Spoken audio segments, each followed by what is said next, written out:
Mtazamaji wa Dar es Salaam Tanzanite TV, kama kawaida uko na mimi mtangazaji wako Ganji Mashaka, unaweza ukaniita Charming Mama.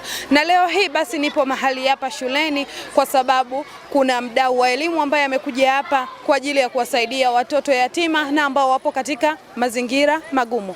Nipo Rusumo, shule ya msingi Nyakahanga. Twende wote. Assalamu alaikum. Wa alaikum salam wa rahmatullahi wa barakatuh. Habari ya majukumu? Alhamdulillah. Tumeona zoezi ambalo umewiwa nalo na umeendelea nalo leo hii katika shule mbili tofauti.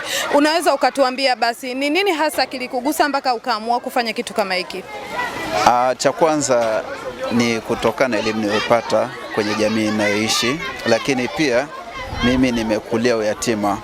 Kwa ile kitu haikuniacha na maumivu, iliniacha na somo kubwa la nini nifanye. Kwa mimi narudisha kwa jamii. Hawa watoto wanatuhitaji sisi na sisi ndo jamii, wanahitaji upendo wetu. Kwa napambana kuona namna gani naweza nikaa sehemu ya tabasamu lao na kufikia malengo yao. Ni kwa namna gani unafanya hivi? Je, kuna watu ambao unashirikiana nao au ni wewe mwenyewe binafsi?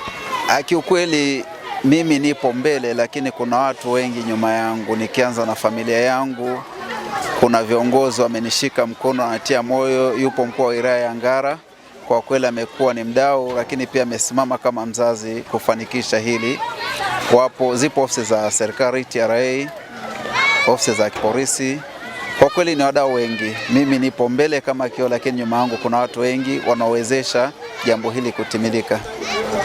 Rasmi kabisa mlianza kufanya huduma hii kuanzia mwaka gani na muda gani mpaka sasa? Kwa mara ya kwanza zoezi hili lilifanyika katika mkoa wa Tanga mwaka 2015.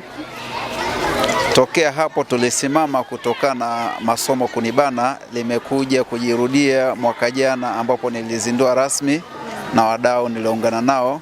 Mwaka jana tulifanikiwa kuwafikia watoto 54 katika shule ya msingi Nyakahanga. Mwaka huu tumewafikia zaidi ya watoto 80 katika shule ya msingi Nyakahanga na shule ya msingi Magereza.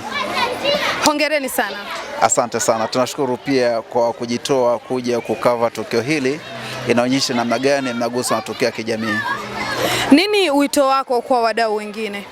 Nilikuwa naomba tukianza na viongozi wa serikali wajitahidi kutoa elimu kwa jamii ili jamii nzima tuweze kuguswa na watoto hawa. Lakini pia naomba watu wanisupport kwa kiwango kikubwa ili tuwafikie na watoto wengine waliopo sekondari. Tunatamani zoezi hili isikomee Rusumo. Liwe zoezi endelevu ambalo itagusa kila mwenye uhitaji.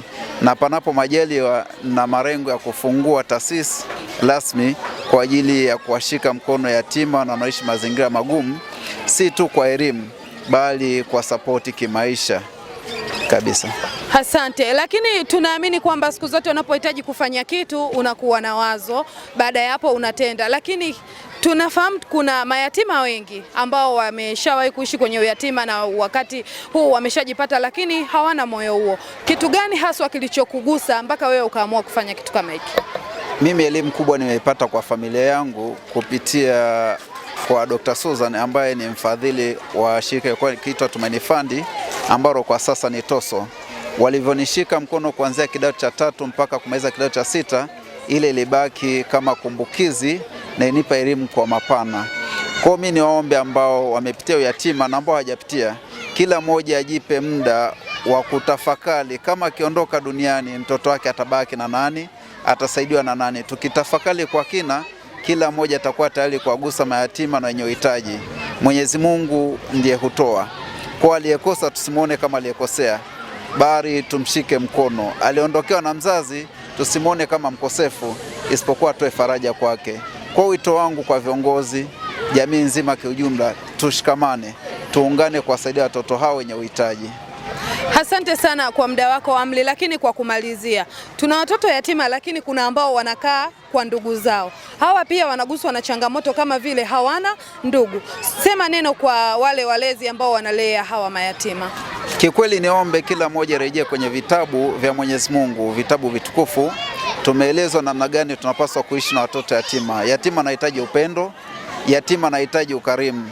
Yatima si mtu wa kuteswa. Kwa hiyo niombe kila mmoja anayekaa na yatima amlee kwa mapenzi, kwa sababu sisi tupo, hatujui kesho yetu.